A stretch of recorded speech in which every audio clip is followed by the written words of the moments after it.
Muito obrigada, senhor presidente, senhores senadores, senhora senadora. Eu, assim como fez a senadora Simone Tebet, até inspirada por ela, eu quero cumprimentar todas as advogadas e os advogados do Brasil, a começar por Vossa Excelência, Simone, que cumprimento pela postura que adota como parlamentar, porque Vossa Excelência pauta muito, e eu sou testemunha disso, o seu mandato pelos seus conhecimentos como profissional do direito, né? Então, através de Vossa Excelência e também do presidente da OAB do meu estado do Amazonas, que é Marco Aurélio de Lima Choy, o doutor Choy, como todos nós conhecemos, quero cumprimentar todos os advogados e advogadas do Brasil. Senadora Simone. Antes de dar início à sua fala, retribuindo a gentileza, e sei que é fruto muito mais da amizade do que merecimento, mas o que falarei é de coração e é um reconhecimento de todos nós, não só senadoras, mas também senadores. E Vossa Excelência está sempre a nos pautar nas nossas lutas, da nossa pauta feminina. Avançamos muito graças a projetos de Vossa Excelência, relatorias de Vossa Excelência. Ainda temos muito que avançar e avançaremos sendo capitaneadas aí pela competência e pela experiência de Vossa Excelência nesta causa, que é uma causa de todos nós. De todas nós, senadora Simone, sei que Vossa Excelência acaba de assumir uma responsabilidade também muito grande em relação aos temas vinculados à família, sobretudo às mulheres, que é a vice-presidência da Comissão Parlamentar de Inquérito, que vai tratar sobre violência cometida em menores, em crianças, em adolescentes.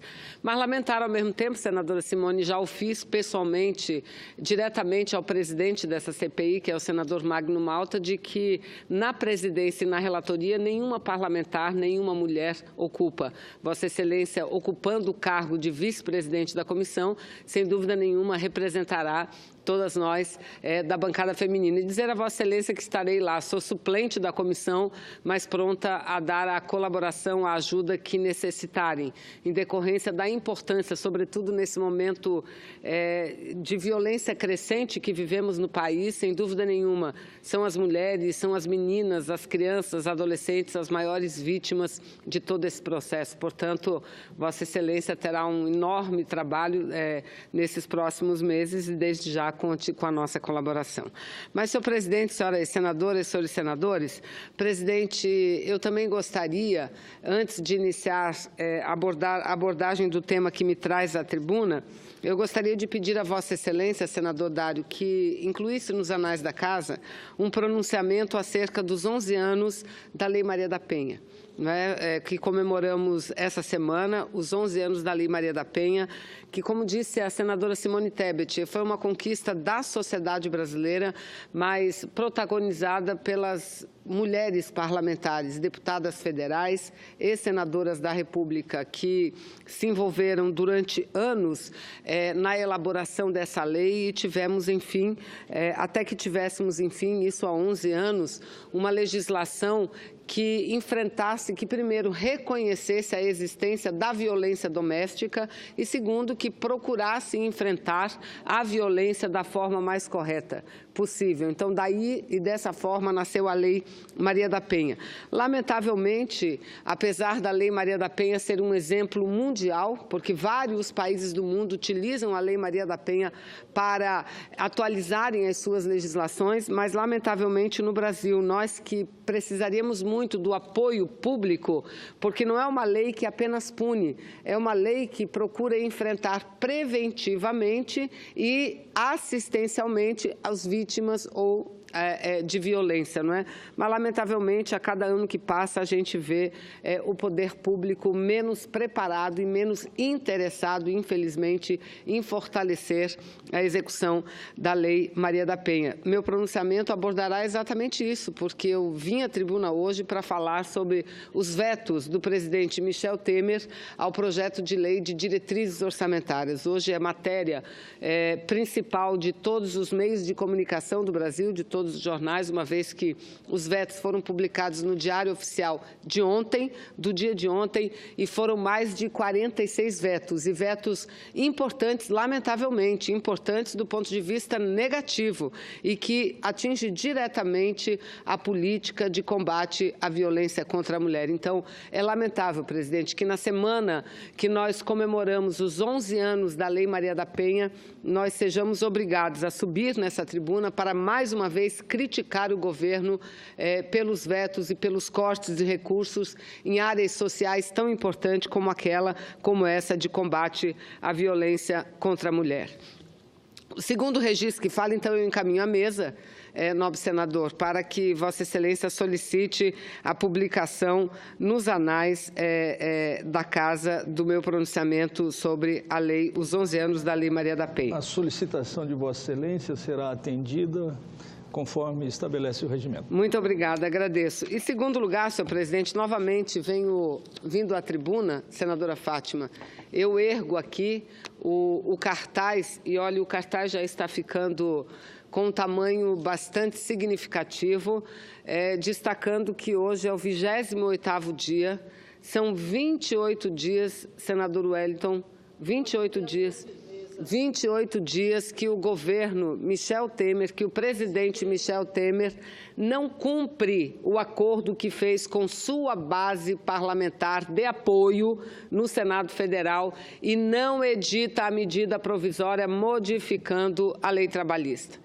Lembrar, em primeiro lugar, que a promessa, que eram duas as promessas. A primeira, do estabelecimento de alguns vetos, o que, infelizmente, não aconteceu, porque ele publicou a lei tal qual ela saiu do Senado e, portanto, da Câmara, sem nenhum veto. E a segunda promessa seria a edição da medida provisória. Pois bem, senadora Fátima, hoje são 28 dias que ele não cumpre a promessa que fez perante o Senado e os senadores da República, sobretudo aqueles que lhe dão base de sustentação aqui nessa Casa Legislativa. E como hoje é quinta-feira, presidente, nós teremos amanhã outra sessão não deliberativa e semana que vem retornaremos às sessões deliberativas. Semana que vem já entraremos no segundo mês do não cumprimento da promessa. Eu espero, mas espero com uma esperança forte, senhor presidente. Ou seja, eu estou aqui cheia de esperança, muito esperançosa, no sentido de que semana que vem, ao ocupar essa tribuna, eu já esteja com a medida provisória em mãos, porque esse é um tema fundamental, é um tema imprescindível, por uma razão simples. Essa lei, ela não reforma as relações de trabalho, ela acaba com direitos e acaba com alguns direitos de forma despropositada, de forma, eu diria, até irresponsável, porque vai prejudicar diretamente os cofres públicos, sobretudo da Previdência Social. Uma lei que prevê a possibilidade da divisão salarial, de que aquilo que é percebido mensalmente como salário seja registrado como abono, como prêmio, como bônus, sobre o valor sobre o qual não incidirá mais a Previdência. Óbvio que isso diminuirá a arrecadação da Previdência Social brasileira. A irresponsabilidade de prever na lei a possibilidade da mulher gestante, lactante, ou seja, aquela que esteja dando de mamar para os seus filhos, trabalhar em ambientes insalubres. É lamentável que isso aconteça, senhor presidente. Mas, enfim, eu espero, repito, com muita esperança, que não seja obrigada, semana que vem, a levantar novamente o cartaz e falar dos dias que se seguem, sem que o presidente Michel Temer cumpra a sua promessa de editar a medida provisória, modificando as mudanças na lei trabalhista. Mas, senhor presidente, conforme eu já registrei, eu tenho muito pouco tempo, eu venho à tribuna hoje para falar do fato e dos vetos do presidente Michel Temer, a Lei de Diretrizes Orçamentárias para o próximo ano, para o ano de 2018. Foram mais de 40 vetos. Os jornais, todos os jornais do Brasil hoje anunciam com muito destaque esse fato e essa matéria. Foram mais em torno de 46 vetos ao projeto que saiu do Congresso. E isso é uma demonstração clara do total descompromisso deste governo com as prioridades sociais nesse país. Aliás, esse fato apenas legitima, infelizmente, legitima mais um fato a legitimar o perfil de um governo oriundo de um golpe, senadora Fátima. É mais um ato que legitima o perfil, repito, deste governo que é fruto de um golpe e que veio para estancar, diziam eles, que veio para fortalecer a Lava Jato, diziam eles, para fortalecer o combate à corrupção e para colocar em dias e organizar as finanças públicas. Pois bem, e nós dizíamos que nada, esse golpe vem para tentar estancar a Lava Jato, para tomar medidas impopulares, medidas antipovo que jamais seriam aprovadas através de um governo legitimamente eleito. E esse fato corrobora, infelizmente, eu lamento, não comemoro, pelo contrário, eu lamento, mas é mais um fato a legitimar o conteúdo verídico de todas as nossas observações, senadora Fátima. Porque o presidente Temer, ele justifica os vetos com base em quê?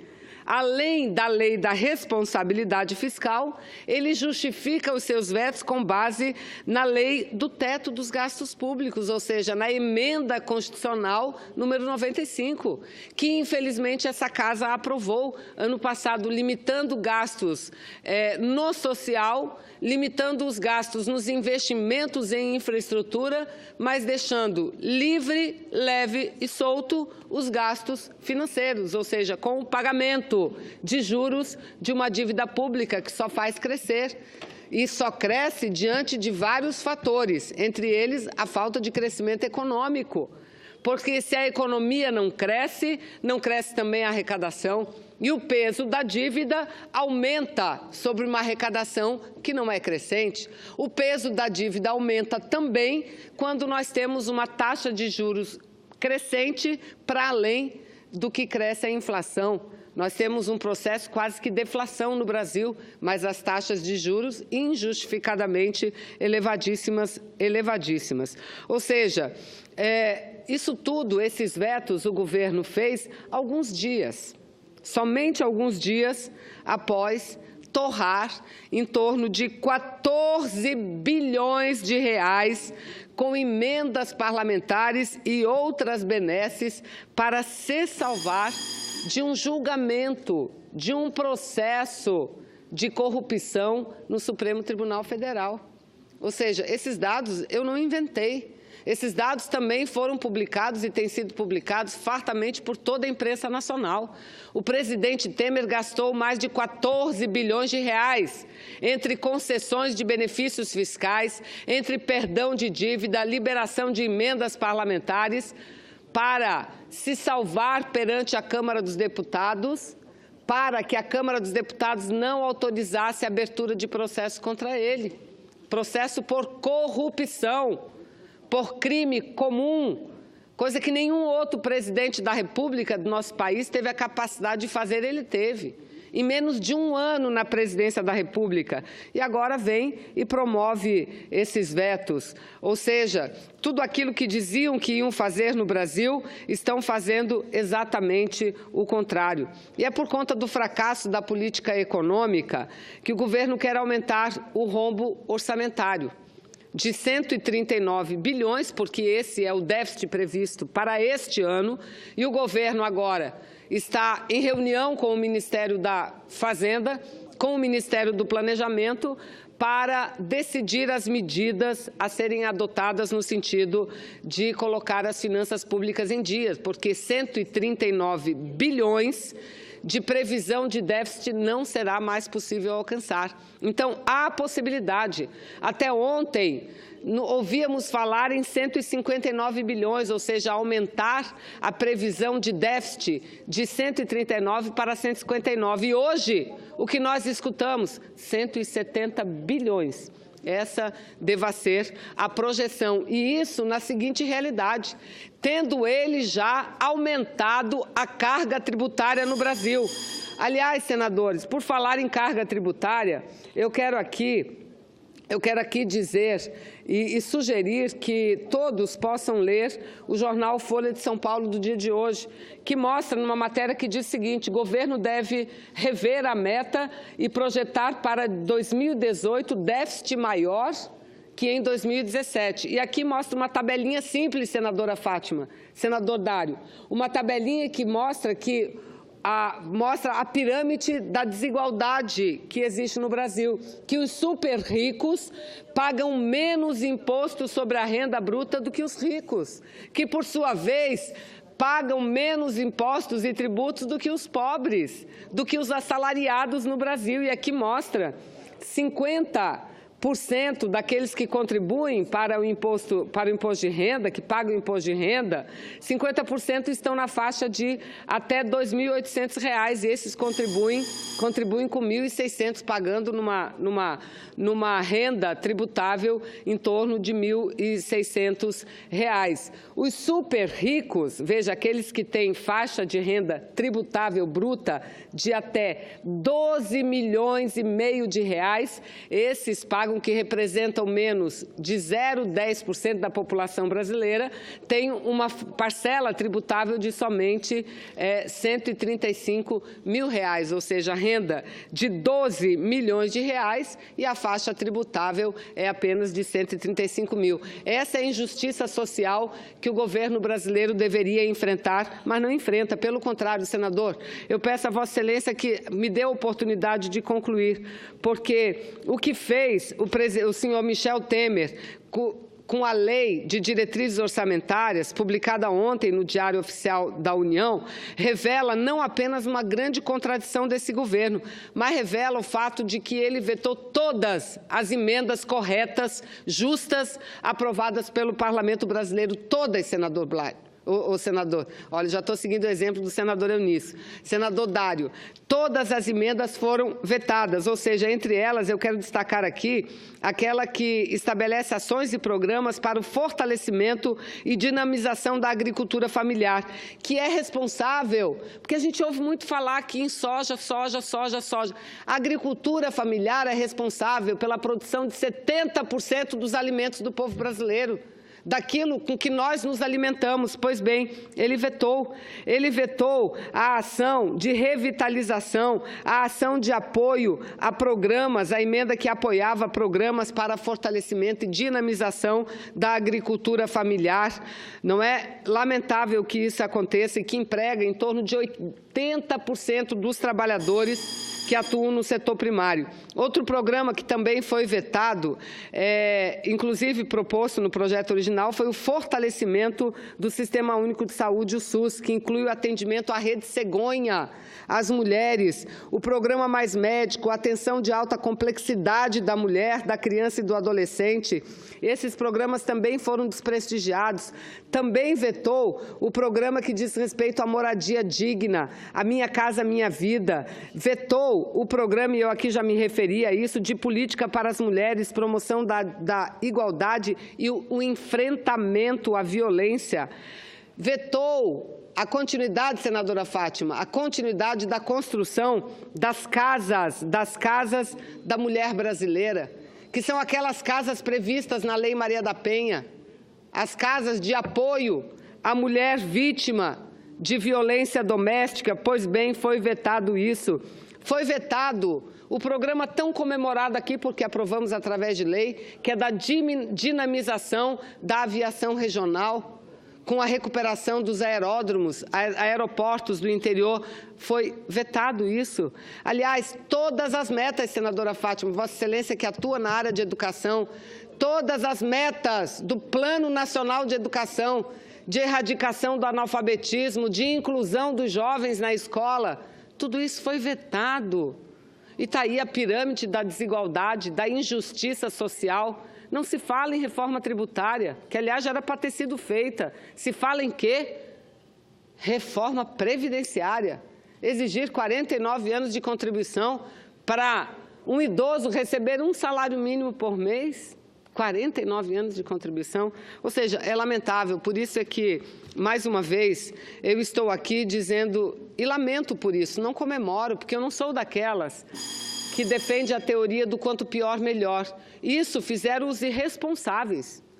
Os irresponsáveis. E eu tive a oportunidade de dizer isso na frente dele, meu colega senador Aécio Neves, que pego numa gravação dizendo o seguinte: não, eu entrei com um processo depois de 2014 contra a presidente Dilma apenas para encher o saco.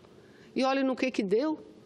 Olha o tamanho da irresponsabilidade. Inventaram um impeachment, que nada mais foi do que golpe, para tirar uma presidente que crime nenhum cometeu, dizendo que iam organizar as finanças e, pelo contrário, estão prejudicando a nação e, o que é pior, o povo brasileiro. Então, eu não me preocupo, eu fui a única parlamentar do meu estado a ficar do lado da presidente. Ficaria quantas vezes precisasse, porque ficar do lado dela era ficar do lado do Brasil, ficar do lado das políticas sociais. Muito obrigada. Eu lhe agradeço, senador Dário, que Vossa Excelência foi extremamente gentil com o tempo que me concedeu nesse momento. Muito obrigada, Vossa Excelência.